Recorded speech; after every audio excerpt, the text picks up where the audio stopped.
काल राज्याचे उपमुख्यमंत्री व अर्थमंत्री अजितदादा पवार यांनी जे शेतकऱ्यांच्या कर्जमाफी संदर्भात वक्तव्य केलेलं आहे त्याचं मी स्वाभिमानी शेतकरी संघटनेच्या वतीनं प्रथमतः जाहीर निषेध करतो आणि दादांना मी एवढंच सांगतो, दादा विठ्ठलाच्या पायावर लोळण घेणाऱ्या चंद्रभागेवर असलेल्या उजनी धरणात मुतण्यापासून सुरू झालेला तुमचा प्रवास हा शेतकऱ्याच्या कर्जमाफीच्या बाबतीत शेतकऱ्याच्या टाळूवर मिरर रगडण्यापर्यंत आलेला आहे।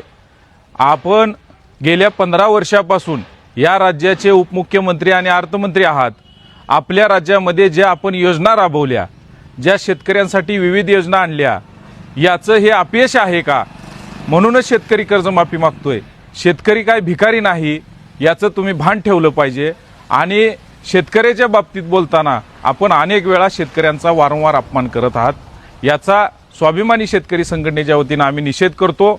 आपण सत्ता सुंदरीच्या मागे पळत असताना कशा प्रकारे पवार साहेबांना दागा फटका दिला, एकाला हाय दुसऱ्याला बाय आणि तिसऱ्या संघ पळत जाऊन कशा प्रकारे सत्ता स्थापन केली, हा महाराष्ट्रातला शेतकरी बघत आहे।